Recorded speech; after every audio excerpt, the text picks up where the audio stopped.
Hello everyone and welcome to the vlog, and today we will talk about this very important concepts which states that you humans are hardwired to overvalue the negative over the positive. Okay, and you can see an obvious example of this in your everyday life. Like when someone criticizes you, you take that more seriously than when someone compliments you. When someone says something good about you, you just take it, okay, it's fine, it's cool. But when someone criticizes you, you take it more seriously. That, okay, why are you criticizing, and why did they say this about me, why did they say that about me?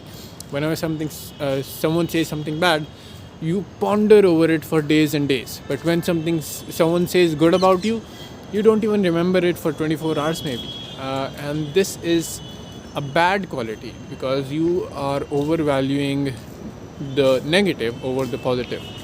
And this is not really your mistake per se, because humans are hardwired that way. That humans always overvalue the negative over the positive. But you have to be aware of this, that this is how humans are, and then try to balance it out. Because if all the time you are going to overvalue the negative, then at a time it is going to take you down. It is going to make you sulk, it is going to make you sad. Because when you're always looking at the negatives, always looking at the bad things, always thinking about the bad things, then it is going to take you down. So don't do that, and try not to do that. You're naturally that way, not your mistake. Everyone is that way. But try to be aware of this, that you always overvalue the negative over the positive. So when you're aware of this, you can tone down the effects of this natural tendency. And when you are aware of it, you know how to balance it out. Okay, so this is what I wanted to share with you in this vlog today morning. I'll see you later. So these are the two things that help me make my vlogs, but they are never seen in the vlog. So I thought, let's give them some visibility today. So this is my light that's in front of my face when I'm sitting in my home office, and this is the mic that when I'm speaking gets the sound to you and even the noise. So these are the two things that help me vlog. So they get to be featured too as well today. Hey, so today we're going to read this very interesting thread by Julian Shapiro. This thread explains how Taylor Swift, Frank Ocean, and Christopher Nolan consistently generate great work. They intuit a few principles for creating better writing, music, and art. These principles also eliminate the fear and procrastination preventing you from starting. The principles arise from first seeing yourself as a craftsperson. A craftsperson is someone who makes work the best it can be. Counterintuitively, it's not output that matters most to the craft person. It's honing a process that generates increasingly good output over time. You cannot be a craftsperson unless the process is the reward. This philosophy also explains happiness. Happiness isn't an end state, it's having the freedom to pursue the continual grind you enjoy. So, what is process you enjoy? So, what is process exactly? It's a craftsperson's flow state wherein they exercise creativity, solve challenges, and chase perfection. We'll dive into that in a second. Now for a second mindset shift. You cannot improve a process without exposing it to feedback. For these two concepts, four principles emerge that guide us towards creating far better work going forward. Start with bad, then iterate to great. Make something bad, then iterating until it's good is a way faster than making something good up front. When making something bad, our brains are good at reflexively seeing what's wrong. And the song too high is the song too high pitch, lower the pitch. Does the story have too many characters? Remove some. Instead, if we try creating something great up front, which our brains aren't good at, we have nothing to contrast against and iterate on. So we delusionally wait for great ideas to hit us. This has a big implication on how craftspeople work. When a craftsperson has a seed of an idea but is unsure where to start, they do not procrastinate by doing more research. They start by making something terrible.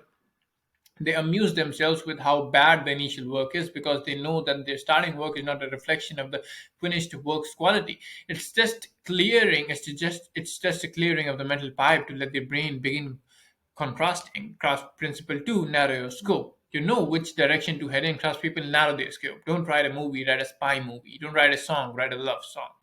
Your brain freezes when facing too large of a scope. It doesn't know which path to go down. The trick is to pursue whichever narrowed path excites you most. Chase your enthusiasm down a rabbit hole, even if you're not sure it's the best one. You only need to start with something halfway good to later discover something great beyond it.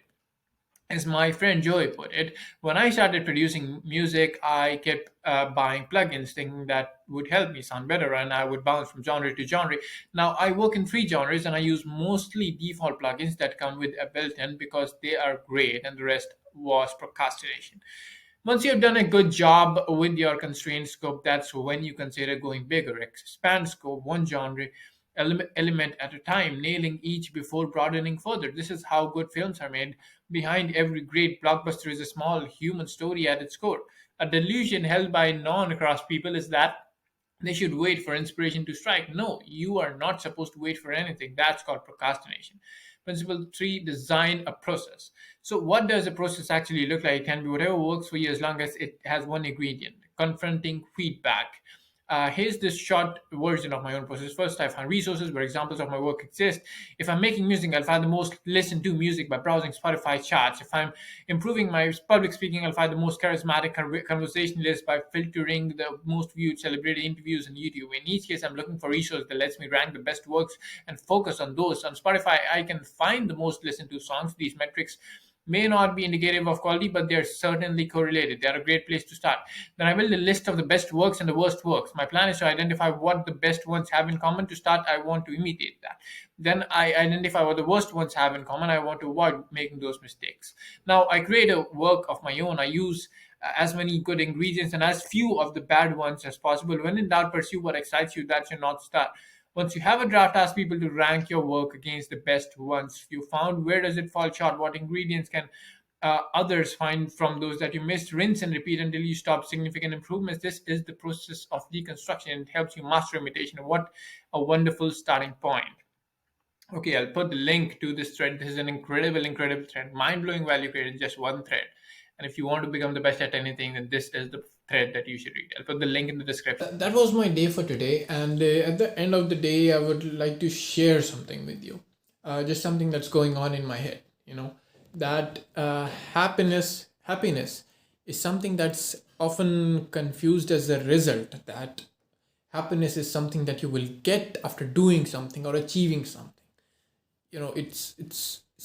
It's thought of as a result, that happiness is a result of something, that what will make you happy. In this question itself, you're presuming that happiness is a result of something. But actually the case is that happiness is a state of being. You are happy or you're not happy. It's not that what will make you happy or what will not make you happy, right? So either you're happy or you're not happy. It's a state of being. It's not like something you will be when you get something or when you achieve something. That is not going to happen, and you will see in your life as well. Whenever you achieve something, you may be happy for a little while, but you weren't happy for a long time, and that isn't sustainable happiness. You're just happy for a moment. That's fleeting. Happiness is a state of being. You can be happy all the time as well. You have to be happy with your own self, with your own being, and that is real happiness. That is what everyone should try to achieve. Be happy with yourself. Be happy with your surroundings. And that is what will get you long-lasting happiness. Okay,